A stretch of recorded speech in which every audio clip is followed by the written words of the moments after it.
ऐतरेय उपनिषद प्रथम अध्याय तृतीय खंड।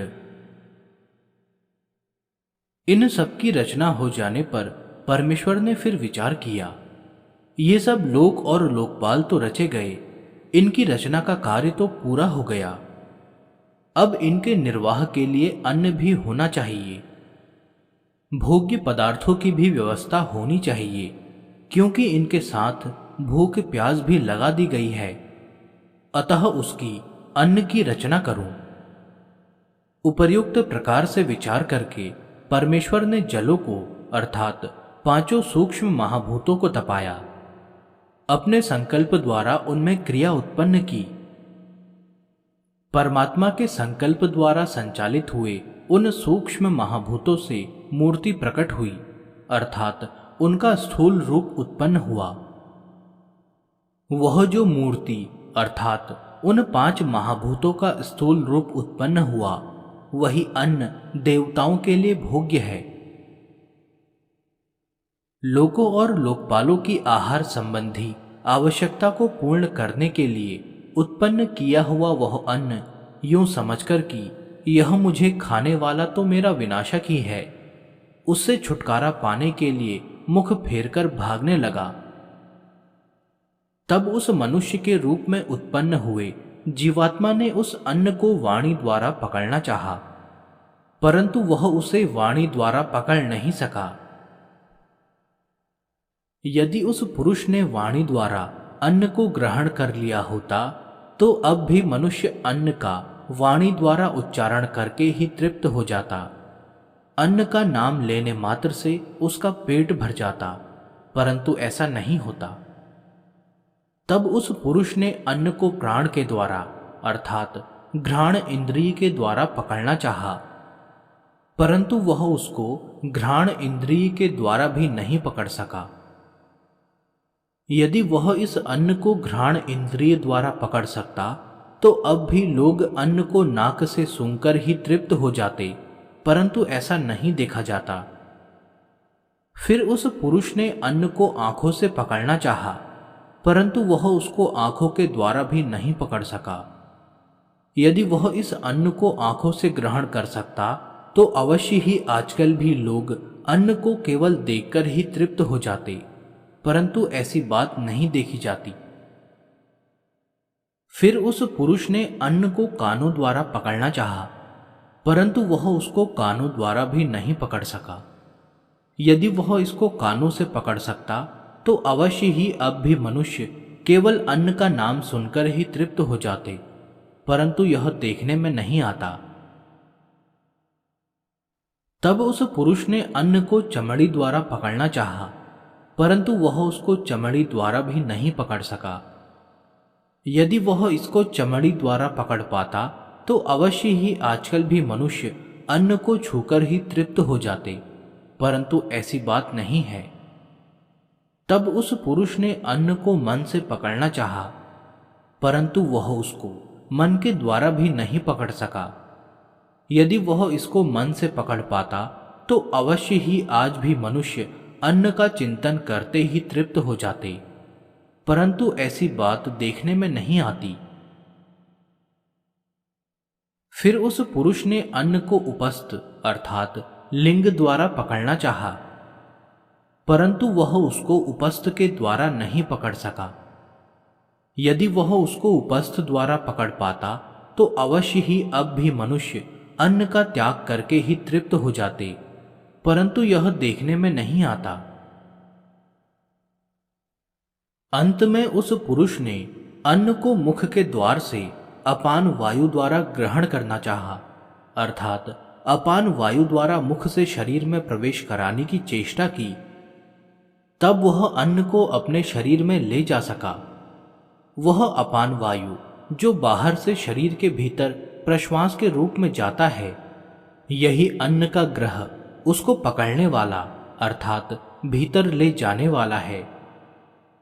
प्राण वायु के संबंध में जो यह प्रसिद्धि है कि यही अन्न के द्वारा मनुष्य के जीवन की रक्षा करने वाला होने से साक्षात आयु है, वह इस अपान वायु को लेकर ही है, जो प्राण आदि पांच भेदों में विभक्त मुख्य प्राण का ही एक अंश है।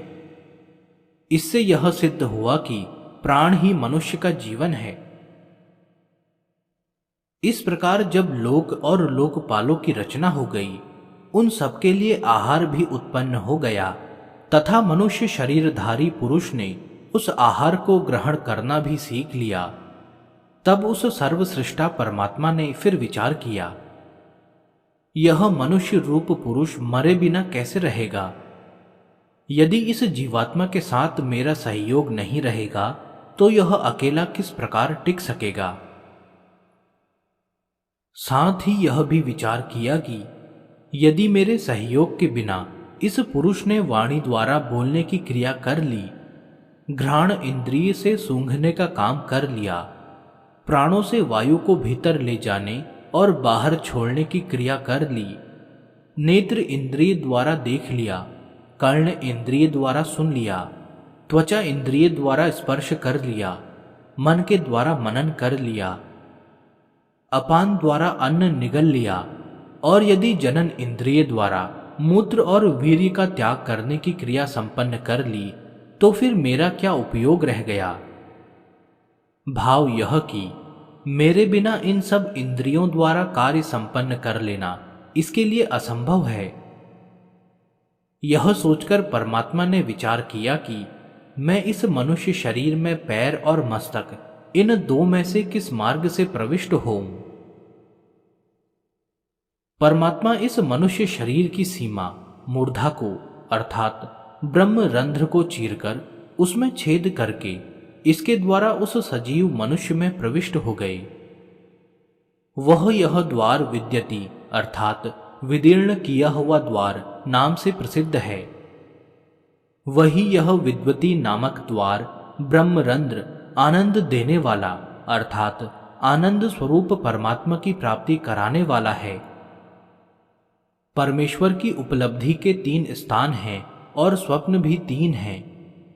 एक तो यह हृदय आकाश उनकी उपलब्धि का स्थान है, दूसरा विशुद्ध आकाश रूप परम धाम है जिसको सत्य लोक, गौलोक, ब्रह्मलोक, साकेत लोक, कैलाश आदि अनेक नामों से पुकारा जाता है।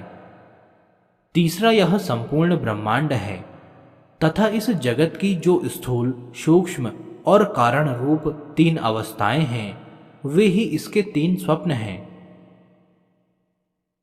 मनुष्य रूप में उत्पन्न हुए उस पुरुष ने इस भौतिक जगत की विचित्र रचना को बड़े आश्चर्यपूर्वक चारों ओर से देखा और मन ही मन इस प्रकार कहा, इस विचित्र जगत की रचना करने वाला यहां दूसरा कौन है? क्योंकि यह मेरी की हुई रचना तो है नहीं और कार्य होने के कारण इसका कोई न कोई कर्ता अवश्य होना चाहिए। इस प्रकार विचार करने पर उस साधक ने अपने हृदय में अंतर्यामी रूप से विराजमान पुरुष को ही इस संपूर्ण जगत में व्याप्त परब्रह्म के रूप में प्रत्यक्ष किया। तब वह आनंद में भरकर मन ही मन कहने लगा, अहो, बड़े सौभाग्य की बात है कि मैंने परब्रह्म परमात्मा को देख लिया, साक्षात कर लिया। इससे यह भाव प्रकट किया गया है कि इस जगत की विचित्र रचना को देखकर इसके कर्ता धर्ता परमात्मा की सत्ता में विश्वास करके यदि मनुष्य उन्हें जानने और पाने को उत्सुक हो, उन्हीं पर निर्भर होकर चेष्टा करे तो अवश्य ही उन्हें जान सकता है। परमात्मा को जानने और पाने का काम इस मनुष्य शरीर में ही हो सकता है, दूसरे शरीर में नहीं। अतः मनुष्य को अपने जीवन के अमूल्य समय का सदुपयोग करना चाहिए, उसे व्यर्थ नहीं गंवाना चाहिए। इस अध्याय में मानव परमात्मा की महिमा का और मनुष्य शरीर के महत्व का दिग्दर्शन कराने के लिए ही सृष्टि रचना का वर्णन किया गया है। परब्रह्म परमात्मा को उस मनुष्य शरीर में उत्पन्न हुए पुरुष ने पूर्वोक्त प्रकार से प्रत्यक्ष कर दिया। इसी कारण परमात्मा का नाम इदंद्र है, अर्थात इदम द्रह, इसको मैंने देख लिया। इस व्युत्पत्ति के अनुसार उसका इदंद्र नाम है।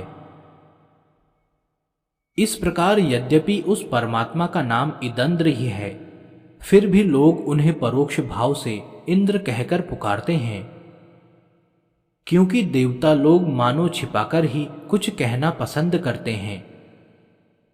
परोक्ष प्रिया इव ही देवः, इस अंतिम वाक्य को दोबारा कहकर इस खंड की समाप्ति सूचित की गई है।